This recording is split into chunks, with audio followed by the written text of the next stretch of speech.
This is Christopher John Bjerknes. It is June 7th, 2023. Solomon is one of the most important figures in the Bible. He's very highly regarded by Christians. The rabbis had mixed reviews on King Solomon, but in fact, there never was such a man. He's more of an allegorical and symbolic figure. I will decode who he was, what he represents in Judaism, and what he signified to the original authors of the Torah. As I've been discussing in my past several videos, I have a theory that the Israelites sought to appropriate the Egyptian religion and become replacements for the Egyptians. They wanted to take over the Egyptian kingdom from the Nile to the Euphrates. They wanted to build a temple for the chief Egyptian god, and they wanted to replace the Pharaoh with their king, Messiah, son of David, and rule the world from the Egyptian kingdom with the assistance of the chief Egyptian god, who would become the God of Israel, because the Egyptians had abandoned him as the chief god of the Egyptian pantheon. The god I'm referring to is Seth, and he's most comparable to what the Christians would call Satan or the devil. He's a god of chaos and darkness. He's an angry god. He's jealous of the other gods. He killed Osiris, and his goal is to be the chief and preeminent god in the pantheon and to rule a people who will rule the earth. That was originally his function in the Egyptian kingdom. They initially worshipped Seth because they believed that darkness and chaos existed before light and order, and therefore were superior to light and order. The Egyptian gods Osiris and Horus then came to replace Seth. They were gentler gods. They were gods of order and light and the afterlife. They had a much greater love of humanity. They were more compassionate gods. And the Egyptians made them the chief gods of the Egyptian pantheon. So the Israelites interpreted this to mean that Seth was angry with the Egyptians.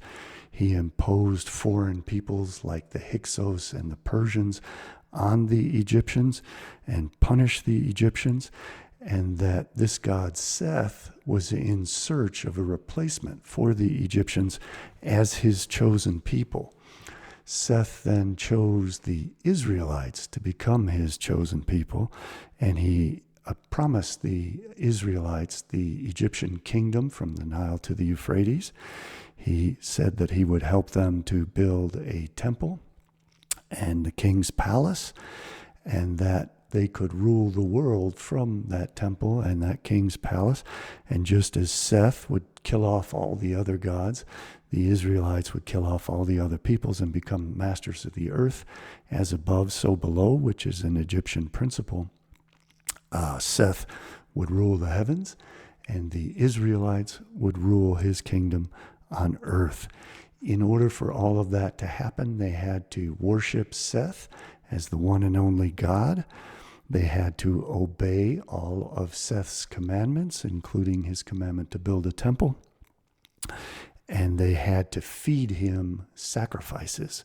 He especially appreciated blood sacrifices. Seth is represented by the pentagram and by the moon. His female aspect is Shekhinah in Judaism. And the Song of Songs of Solomon incorporates all of these elements, especially the demonic elements. The female figure in the Song of Songs, which is a exchange, a loving exchange between a man and a woman expressing their love, is all coded language for the serpent who tempted Adam and Eve in the Garden of Eden with the fruits of the tree of the knowledge of good and evil, which is a reference to wisdom. The serpent was said to be wise in Genesis, and he offered the wisdom to Adam and Eve of the tree of wisdom. And they ate that fruit, and their eyes were open. All of this is symbolized by Solomon's desire to marry wisdom. Solomon wanted to make a bride of wisdom. And that bride is called the Pharaoh's daughter. In 1 Kings and 2 Corinthians, it talks about how Solomon married Pharaoh's daughter. He had hundreds of wives, but the significant wife was Pharaoh's daughter. And what this represents is that the Israelites became the bride of Seth. And there was a banquet, there will be a banquet to celebrate the marriage of Seth to his female aspect, and there was a banquet to celebrate the marriage of the Israelites to Seth by becoming Seth's chosen people, and the daughters of Jerusalem are Seth's bride. So let's start going through the sources which have proved all this to me. And we'll take them one at a time. So Genesis chapter 3 talks about the serpent in the Garden of Eden who was wise and who tempted Adam and Eve to eat the fruit of wisdom which would make them wise. And the Song of Solomon discusses these fruits, which are known esoterically as being the fruits of the tree of the knowledge of good and evil. They include the grape, the pomegranate, the apple, and the fig, and all of those are referenced in the Song of Songs. And it is the woman who offers to feed them to Solomon. Genesis chapter 3 says, "Now the snake was wiser than any beast of the field which the Lord God had made. And he said to the woman, Has God truly said that you may not take of the fruit of any tree in the garden?" And the version that I'm using, I think, is referred to as the Bible in Basic English, the BBE. "Now the snake was wiser than any beast of the field which the Lord God had made. And he said to the woman, Has God truly said that you may not take of the fruit of any tree in the garden? And the woman said, We may take of the fruit of the trees in the garden, but of the fruit of the tree in the middle of the garden, God has said, If you take of it or put your hands on it, death will come to you." That was a lie, by the way. "And the snake said, Death will not certainly come to you." The serpent was telling the truth. "For God sees that on the day when you take of its fruit, your eyes will be open. You will be as gods, having knowledge of good and evil. And when the woman saw that the tree was good for food, and a delight to the eyes, and to be desired to make one wise, she took of its fruit and gave it to her husband." When God asked Solomon what he wanted, he said that he wanted to be wise. And the book of Solomon specifies the fact that Solomon wanted to marry wisdom. In the occult beliefs of the ancients, wisdom is represented by the nighttime, by darkness and chaos, the womb of the moon. She is the moon. So Solomon wanted to marry the womb. He wanted to eat the fruit of the tree of knowledge of good and evil. He wanted to obtain that wisdom so that he could become a god. And all of this symbolizes the idea that the Israelites were going to take the Egyptians' place. The Egyptians were the wisest, most knowledgeable people on earth. They were the greatest architects. Solomon utilized the knowledge of the Egyptians to build the temple symbolically by summoning demons to build the temple. He summoned demons because Seth is the devil, and it was to be a temple to Seth, so it was appropriate that the temple to the devil be built by the chief demons, as it was.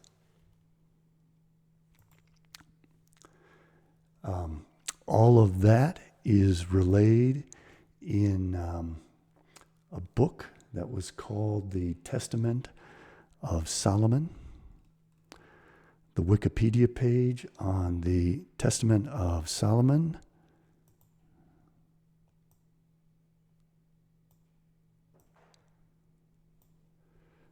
let me just adjust this a little bit better. Please bear with me.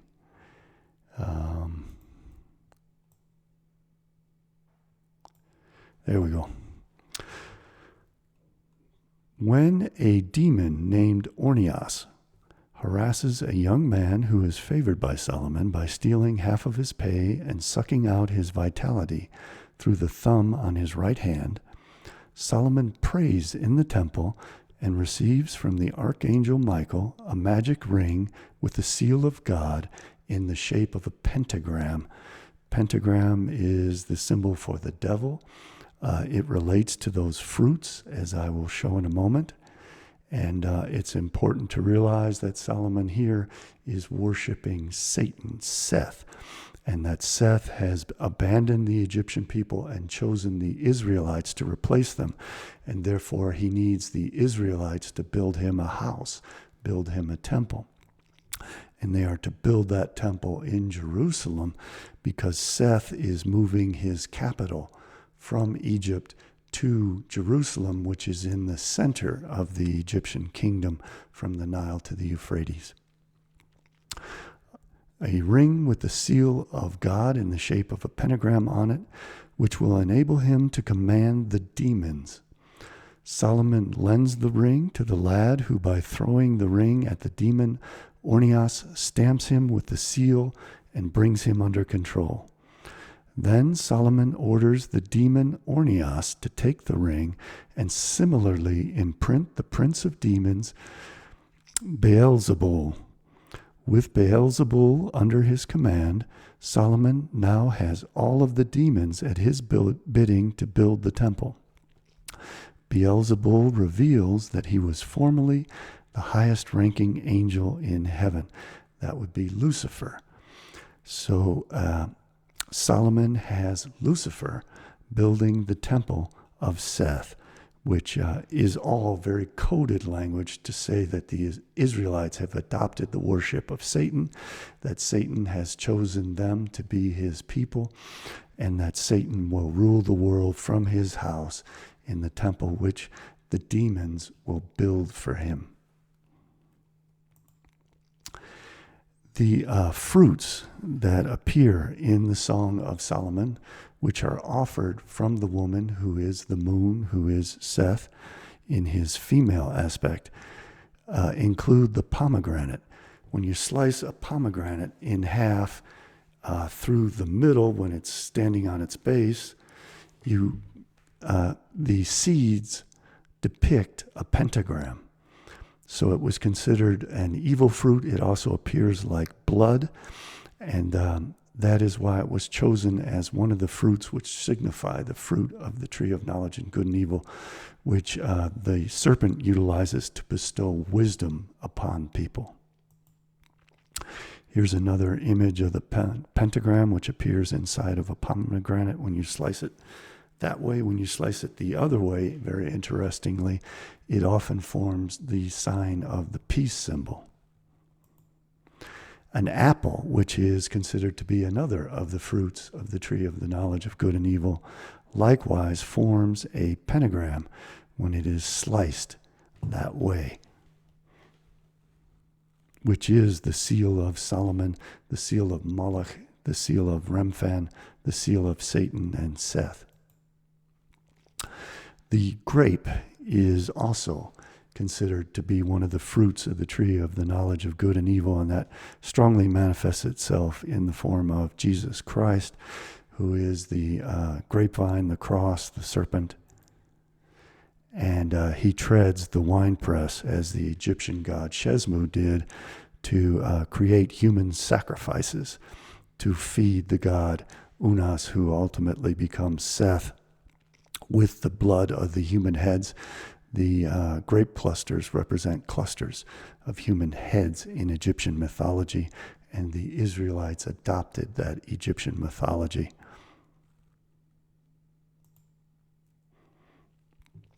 Here you can see the cross represented as the tree of the knowledge of good and evil. Jesus is the serpent on that cross, tempting humanity with gnosis, with knowledge, with wisdom, as the woman does, because that is what Solomon wants. He wants to marry wisdom, the moon.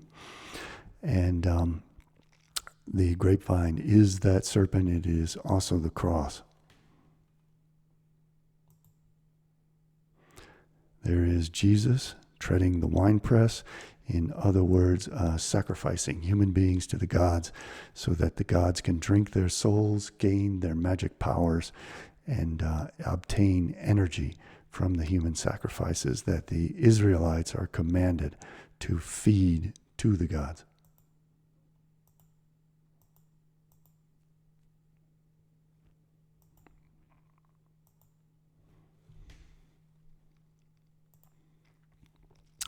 The story of the Testament of Solomon is told in Louis Ginzberg's Legends of the Jews. And I'm doing all of this to prepare you. I'm going to read from the Song of Solomon so that you understand this coded language which is utilized within that text and what it really represents. The legends of Judaism include the legend that Solomon was the master of the demons.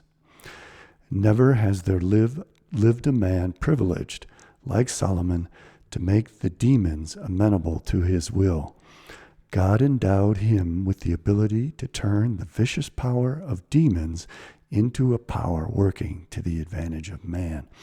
In other words, the God of Israel is Seth, and Seth's army of what has come to be called angels and demons are these forces of evil that Seth can unleash in his wrath to come down as the angel of the Lord to commit terrible harm on the earth and to defend his chosen people, but also to destroy them should they ever cease to worship him and follow his commandments, as the Egyptians had done when they abandoned Seth and began to worship Osiris and Horus as their chief gods, which greatly angered Seth, which is why the Israelites believe he abandoned the Egyptians, killed off the firstborn Egyptians, and replaced them with the Israelites as his chosen people, as the secondborn, just as Jacob stole Esau's firstborn birthright.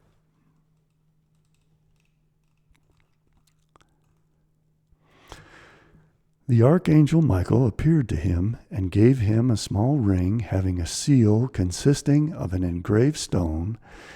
And he said to him, "Take, O Solomon, king, son of David, the gift which the Lord God, the highest Zebaoth, hath sent unto thee. With it thou shalt lock up all the demons of the earth, male and female, and with their help thou shalt build up Jerusalem." Jerusalem is Seth's capital. Seth is Satan. It's appropriate that the capital be built by demons. "But thou must wear this seal of God, and this engraving of the seal of the ring sent thee is a pentalpha." Pentalpha is the pentagram. Armed with it, Solomon called up all the demons before him, and he asked of each in turn his or her name, as well as the name of the star or constellation or zodiacal sign, and of the particular angel to the influence of which each is subject. One after another, the spirits were vanquished and compelled by Solomon to aid in the construction of the temple. It's important to note that among the Egyptians and the Greeks and the Chaldeans, This concept of demons and angels as being good and evil is a later idea introduced by Eusebius to smear the demons of the Greeks. The Greeks had good demons as well as what we would consider to be evil demons. So when Seth is referring to angels and demons, he can mean all of his forces, all of his army. Ornias, the vampire spirit who had maltreated Solomon's servant, was the first demon to appear, and he was set to the task of cutting stones near the temple.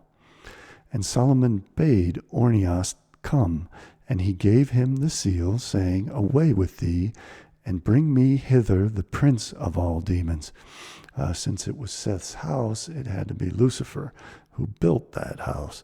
And Lucifer is here represented by Beelzebul.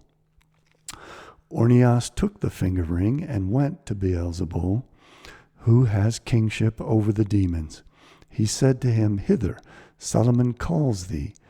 But Beelzebul, having heard, said to him, Tell me, who is this Solomon of whom thou speakest to me? Then Ornias threw the ring at the chest of Beelzebul, saying, Solomon the king calls thee. But Beelzebul cried aloud with a mighty voice, and shot out a great burning flame of fire. And he arose and followed Ornias and came to Solomon.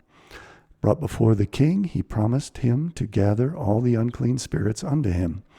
Beelzebul proceeded to do so, beginning with Onoskelis, that had a very pretty shape and the skin of a fair-hued woman. And he was followed by Asmodeus, both giving an account of themselves. Beelzebul reappeared on the scene, and in his conversation with Solomon, declared that he alone survived of the angels who had come down from heaven. He reigned over all who are in Tartarus. Tartarus is the Greek term for hell. And had a child in the Red Sea, which on occasion comes up to Beelzebul and reveals to him what he has done. That child in the Red Sea represents Moses and the Israelites parting the Red Sea and the transference of the worship of Seth and the Egyptian pantheon from the Egyptians, who were Seth's firstborn, who had been massacred by Seth because they had abandoned Seth. And Seth then chose the Israelites to bring his worship over to Canaan and to make Canaan the center of his earthly empire, while still maintaining the entirety of the Egyptian empire from the Nile to the Euphrates. And he promised all of this to the Israelites if they worshiped him and kept his commandments and fed him those blood sacrifices that he requires.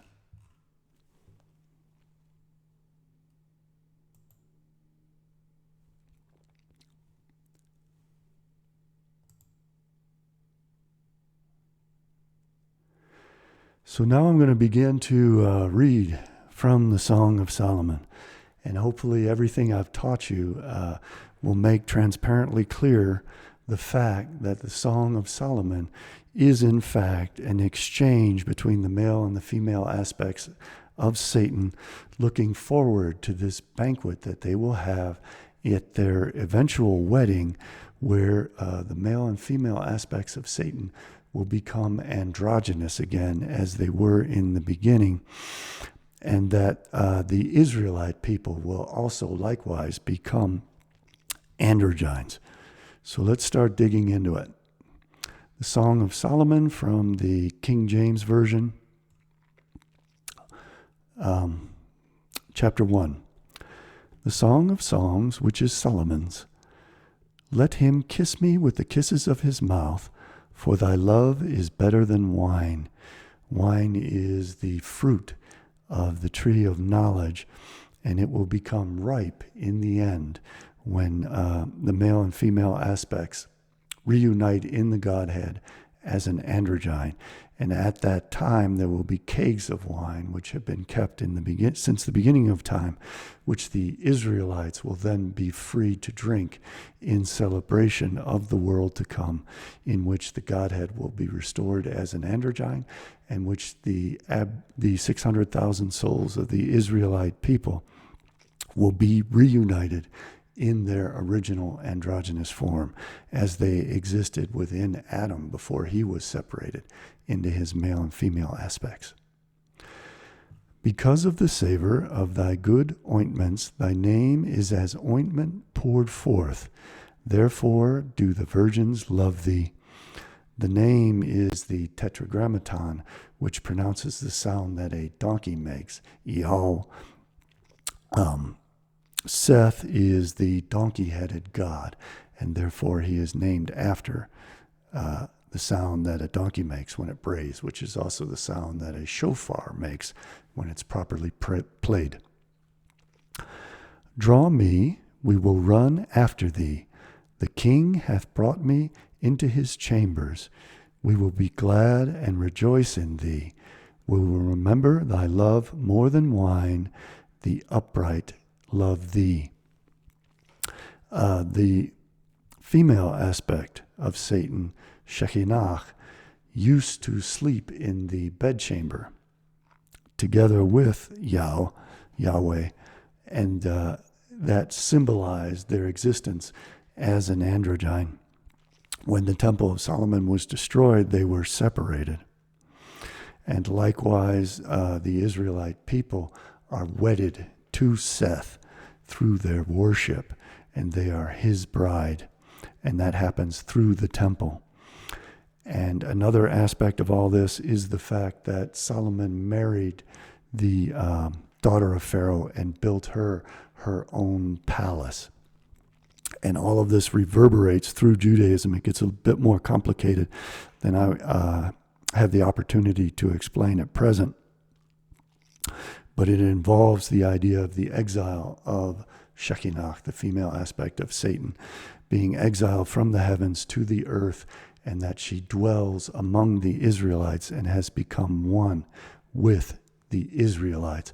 And therefore she requires her own palace, and that is the palace of the daughter of Pharaoh. All of this signifies the death of the firstborn of Egypt and its replacement by the secondborn of the Israelites. Now, this is a very, very significant passage.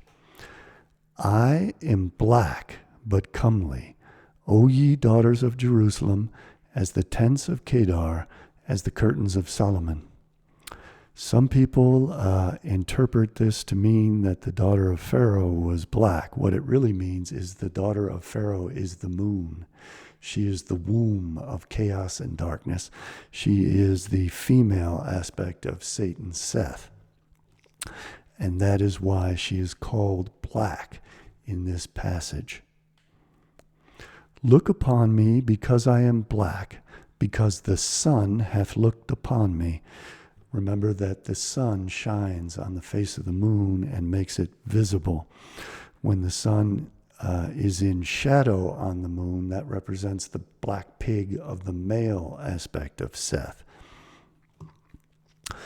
Look not upon me, because I am black, because the sun hath looked upon me. My mother's children were angry with me. They made me the keeper of the vineyards, but mine own vineyard have I not kept. This is the serpent referring to the tree of the knowledge of good and evil, which is a grapevine. That grapevine was replanted after the earth was cleansed of evil in the flood, when Noah planted a vineyard and reintroduced the tree of the knowledge of good and evil to the earth. Tell me, O thou whom my soul loveth, where thou feedest, where thou makest thy flock to rest at noon. Noon is in the daytime, and the moon also appears during the day, but the sun never appears at night. And this symbolizes the idea that the Israelites will live in the present world, but the non-Israelites will not live in the world to come, which represents the night. For why should I be as one that turneth aside by the flocks of thy companions? If thou know not, O fairest among women, go thy way forth by the footsteps of the flock, and feed thy kids beside the shepherd's tent. I have compared thee, O my love, to a company of horses in Pharaoh's chariots. Plato had the mythology that the soul is a charioteer that is pulled by a black horse that represents the evil inclination, and a white horse who represents the good inclination. She is here identifying herself as the evil inclination of the black horse. This also refers to the idea that the Hyksos, in the form of Joseph, overtook the Egyptian kingdom and became Pharaoh's replacement. And the Israelites who composed the Torah believed that they were descendants of the Hyksos. The Hyksos worshiped Seth, and they believed that Seth had then chosen the Israelites to replace the Egyptians as his firstborn and chosen people. Song of Solomon, chapter 2. And here we start to really get heavily into the imagery of the tree of the knowledge of good and evil, and the fact that this woman is the serpent, is the female aspect of Seth, is Shekhinah, who is becoming married to Seth to reform the androgyne of the Godhead, who is marrying the Israelite people to Seth as the replacement for the Egyptians, as the bride of Seth, as the chosen people of Seth. And she is the serpent who is offering up this fruit to Solomon in the same way that the serpent offered up the fruit to Eve and Adam. As the apple tree among the trees of the wood, so is my beloved among the sons. I sat down under his shadow with great delight, and his fruit was sweet to my taste. He brought me to the banqueting house, and his banner over me was love. This is the marriage of the Israelites to the wisdom of the Egyptians by consuming that fruit that the serpent tempted Adam and Eve to consume, that produces this wedding between the Israelites and the gods. And also their wedding amongst themselves to restore the androgynous state of the Godhead.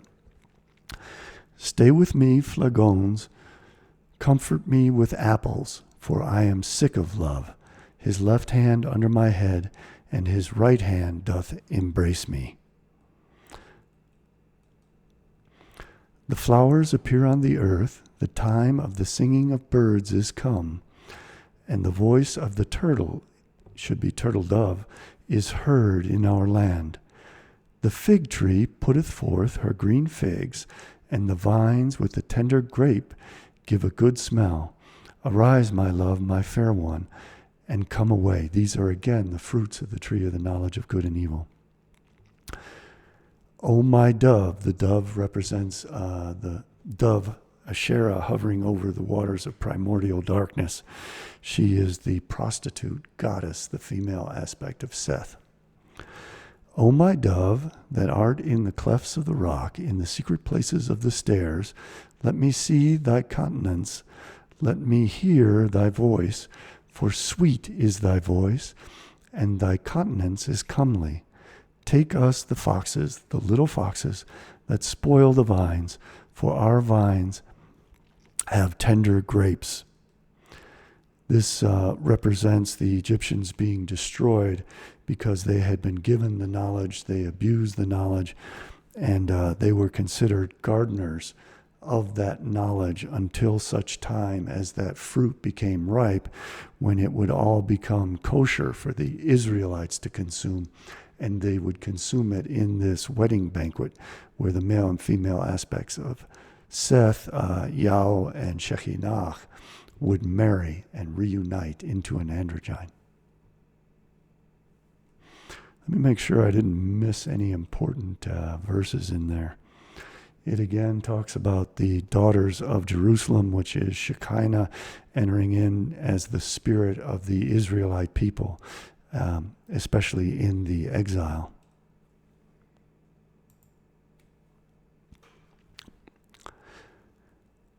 Chapter 4.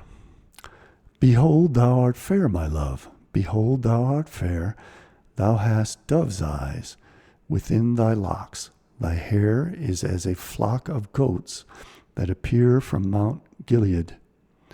Thy teeth are like a flock of sheep that are even shorn, which came up from the washing, whereof every one bare twins, and none is barren among them.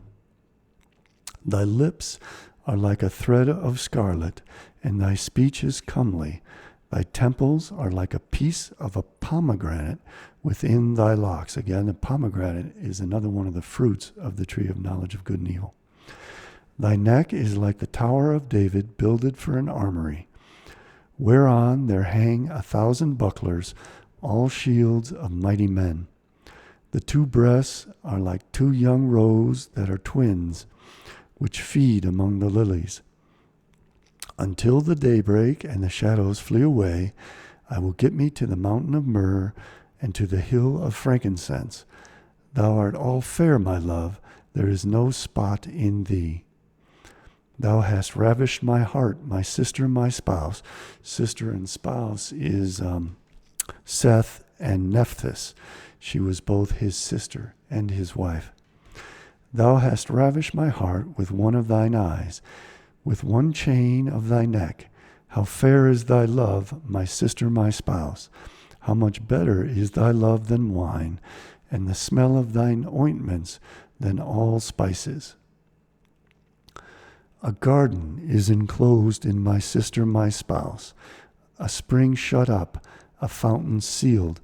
This is the Garden of Eden and the tree of the knowledge of good and evil and the waters of chaos. Thy plants are an orchard of pomegranates with pleasant fruits, camphor and spikenard and saffron, calamus and cinnamon, with all likes of frankincense, myrrh, and aloes, with all the chief spices, a fountain of gardens, a well of living waters, and streams from Lebanon. All this relates to the Garden of Eden and the idea of the primordial waters of chaos and the fruits of the tree of the knowledge of good and evil, which is wisdom, which is what Solomon wants to marry. So all these fruits are part of this marriage of Solomon to wisdom. And wisdom is the moon. Wisdom is the female aspect of God. Awake, O north wind, and come, thou south, blow upon my garden, that the spices thereof may flow out. Let my beloved come into his garden and eat his pleasant fruits. So Solomon is marrying wisdom.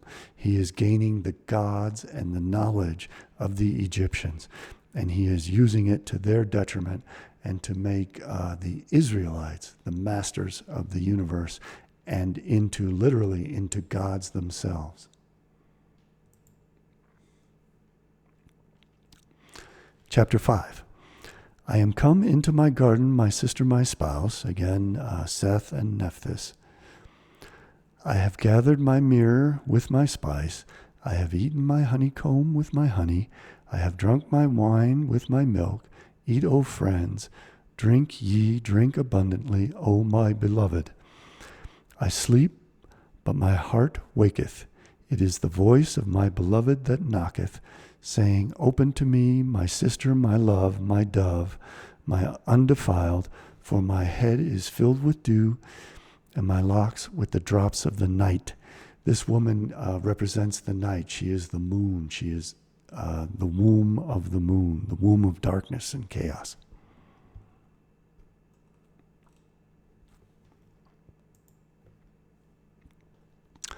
Chapter 6.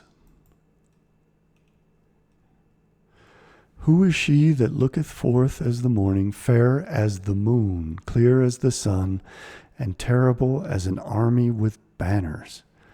I went down into the garden of nuts to see the fruits of the valley and to see whether the vine flourished and the pomegranates budded.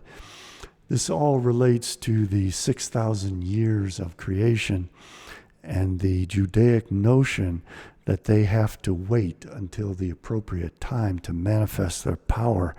Well, the non-Israelites tend the Garden of Eden and the fruits of knowledge and ripen it to the point where it can be utilized to convert the Israelites into gods.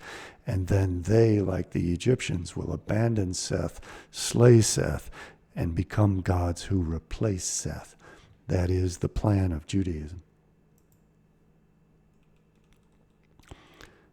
Chapter 7. Let us get up early to the vineyards. Let us see if the vine flourish, whether the tender grape appear, and the pomegranates bud forth. There will I give thee my loves. And part of this story is the idea that Solomon kind of jumped the gun, and he acted as if the fruits of the tree of knowledge of good and evil were ripe in his time when they were not.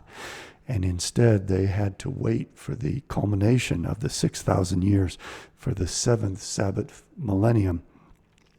And they had to do all the work in those first 6 days to prepare the fruits and the foods that would then be consumed on the Sabbath when they would be forbidden to do that work.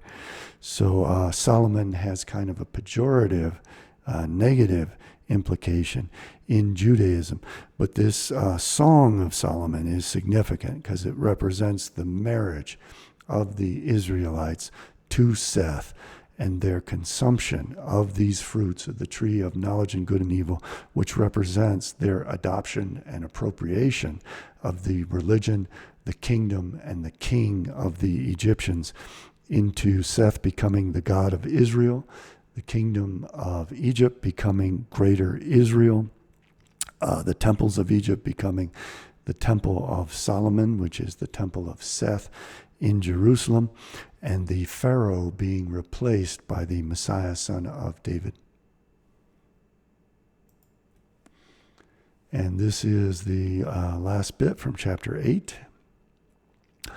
Oh, that thou wert as my brother, that sucked the breasts of my mother. When I should find thee without, I would kiss thee. Yea, I should not be despised. Again, the Egyptian gods were both brothers and sisters, as well as husbands and wives.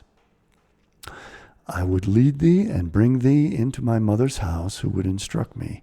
I would cause thee to drink of spiced wine, of the juice of my pomegranate.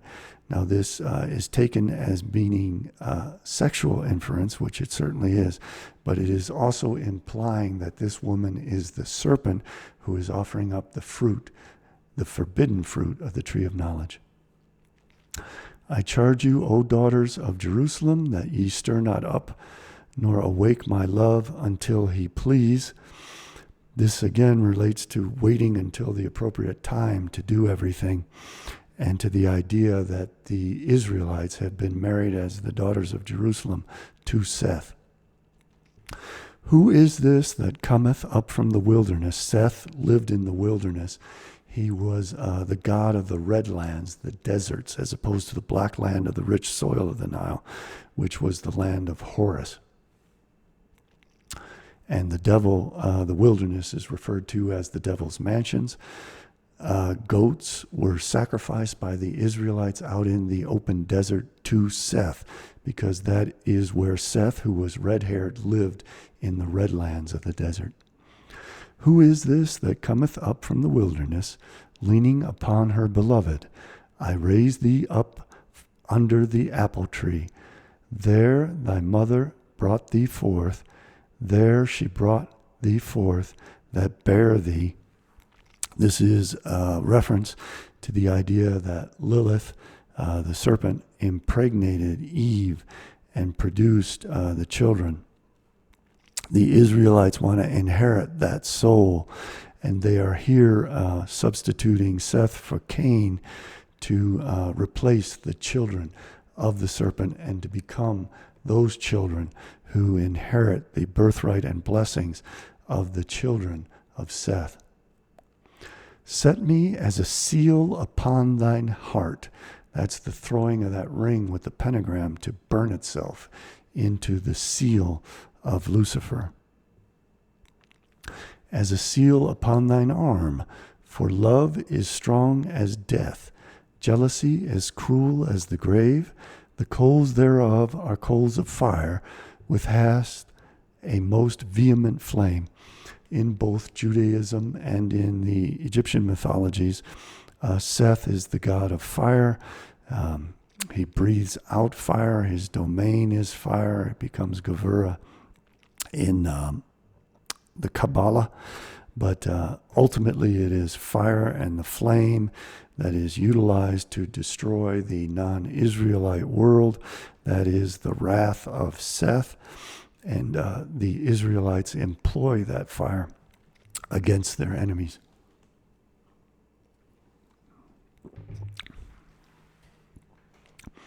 We have a little sister, and she hath no breasts. What shall we do for our sister in the day when she shall be spoken for? In other words, when she gets married. If she be a wall, we will build upon her a palace of silver. All these are references to the Israelites. And if she be a door, we will enclose her with the boards of cedar. I am a wall, and my breasts like towers. Then was I in his eyes as one that found favor. Again, she is wisdom. She is the serpent, the tree of the knowledge of good and evil. Solomon had a vineyard at Baal Haman. He let out the vineyard unto keepers. Every one for the fruit thereof was to bring 1,000 pieces of silver. My vineyard, which is mine, is before me. Silver represents the moon, and the redemption of the firstborn is bought with silver. My vineyard, which is mine, is before me. Thou, O Solomon, have 1,000, and those that keep the fruit thereof 200.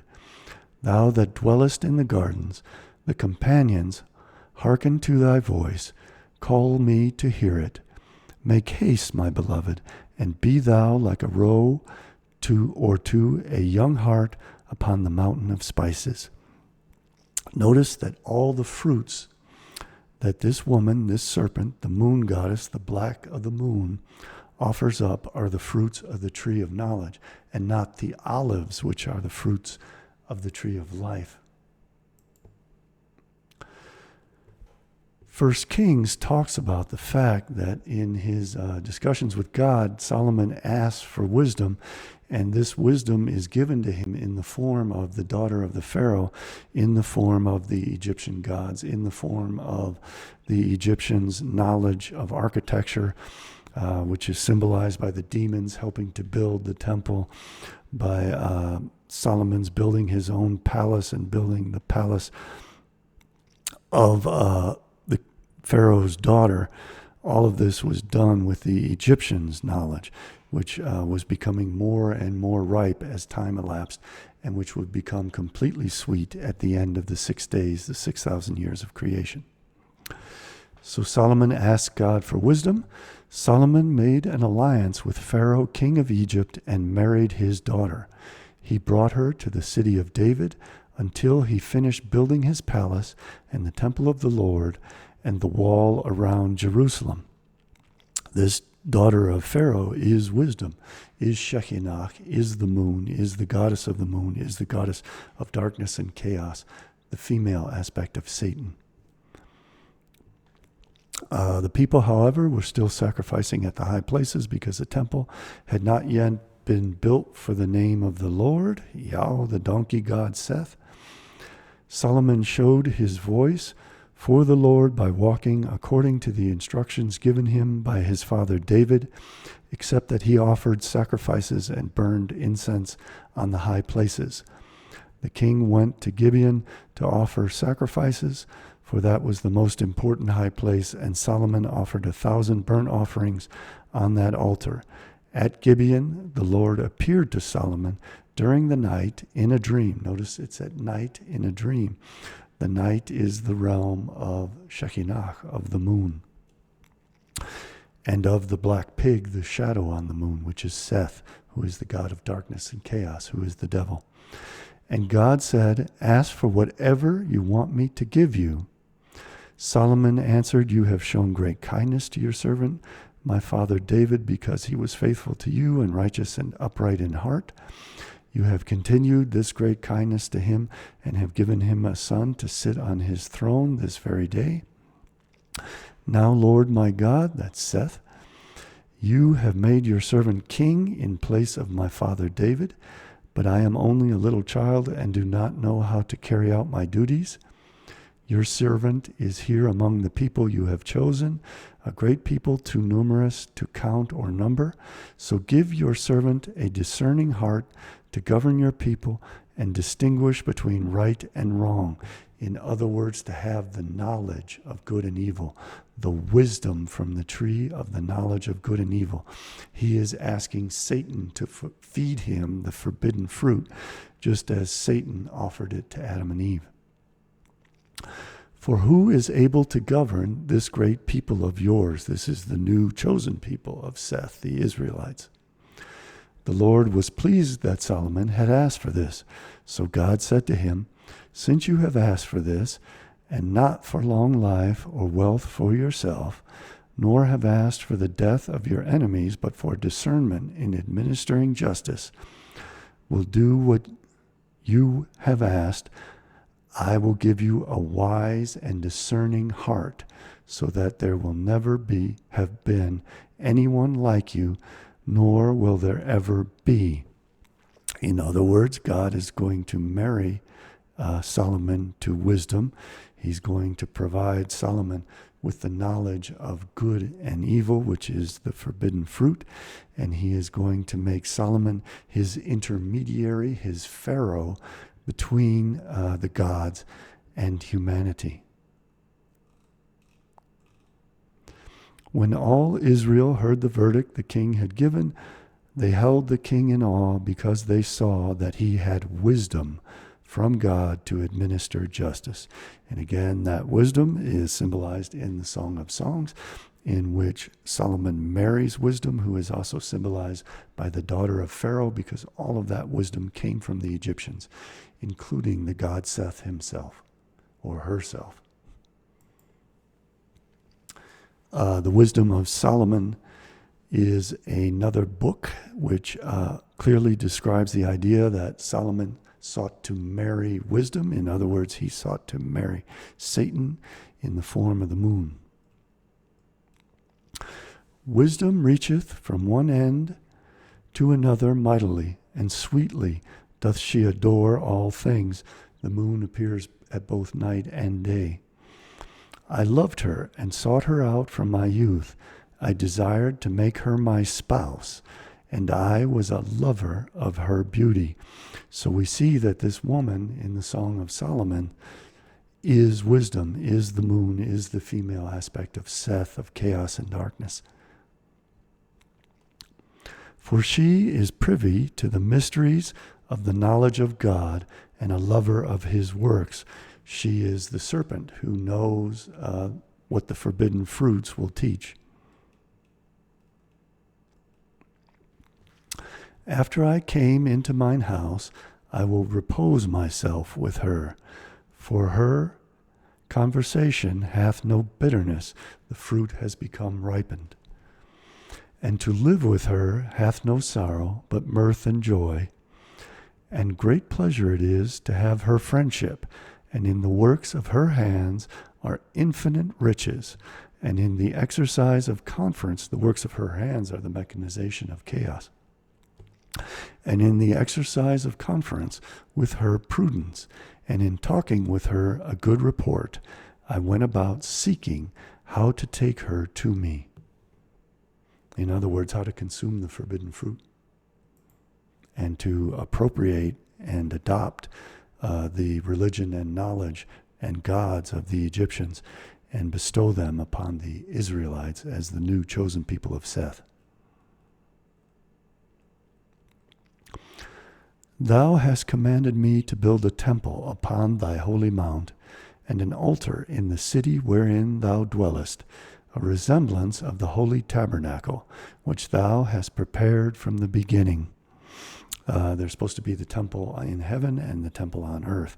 Everything on earth is mirrored by an earth in the heavens, and this is an Egyptian, strongly Egyptian concept. And wisdom was with thee, which knoweth thy works, and was present when thou madest the world, and knew what was acceptable in thy sight, and right in thy commandments.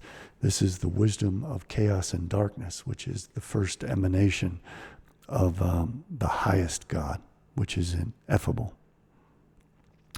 O send her out of thy holy heavens, and from the throne of thy glory, that being present she may labor with me, that I may know what is pleasing unto thee.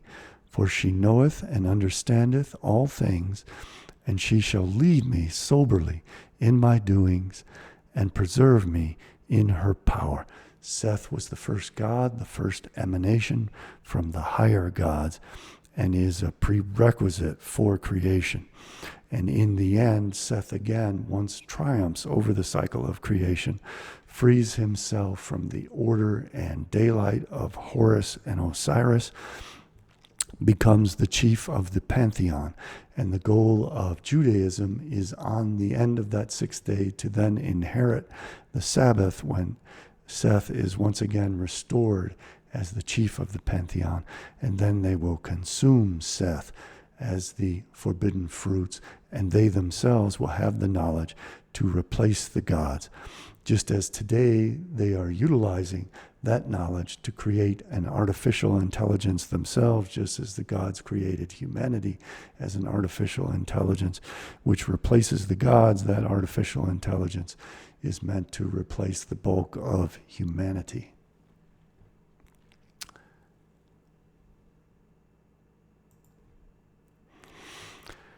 I hope that I have been able to explain this aspect of my new set of theories, which are going to appear in my forthcoming book, the third and fourth volumes of my series, Satanic Secrets of Jesus Christ, the Chaos Kampf and Final Judgment.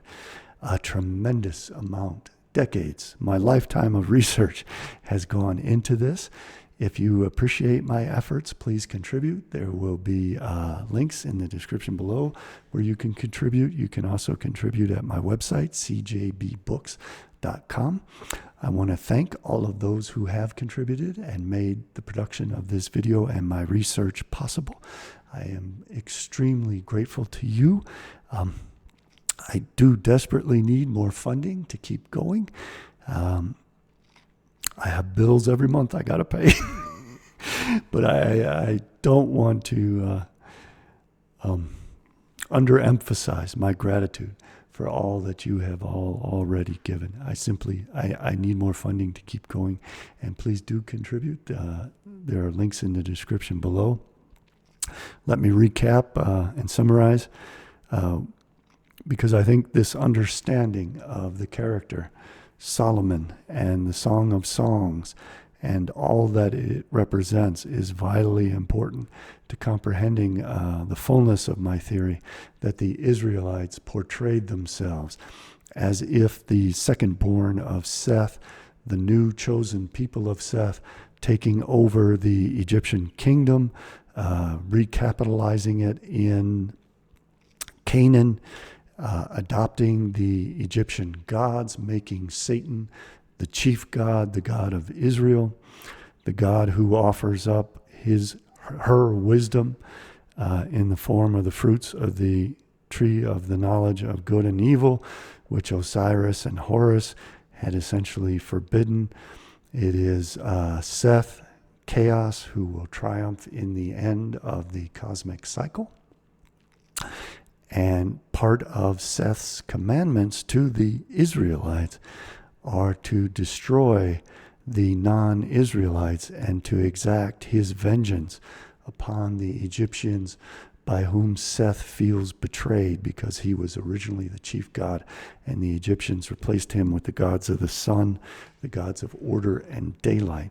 So the mission that he has bestowed upon the Israelites, the tikkun olam, the rectification of the present world, is to eliminate all that daylight and all that order and replace it with the shining darkness, the darkness of Seth, the darkness that Seth put upon the Egyptians in one of the plagues so that he could break free from Egypt and join with the Israelites in Canaan, is this goal of creating shining darkness, Kelipa Noga, and that the non-Israelites will simply be devolved through a process of nullification into original nothingness. And not only will the non-Israelites then cease to exist, they will have been forgotten. Remembrance of them will have been blotted out, which signifies the concept that they will never have existed in the first place.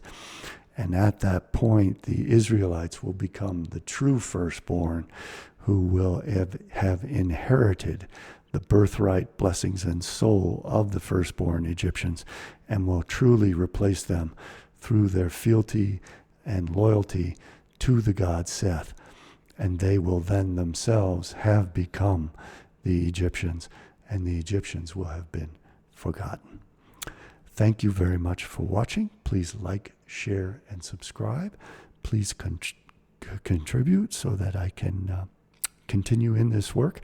I truly believe that this is entirely unique in the history of theology, and it marries, as Seth marries the Israelites, this marries all of the syncretic beliefs of the Mesopotamian people, the Egyptians and the Greeks, into that most important religions of the Abrahamic faith, and explains the interplay of all these beliefs, how they came about, and what they signify for our future if we fail to understand the implications of all these beliefs and the objectives of those who truly understand what it is that I have decoded and want to enforce it upon humanity in their obedience to Seth, who is in fact Satan.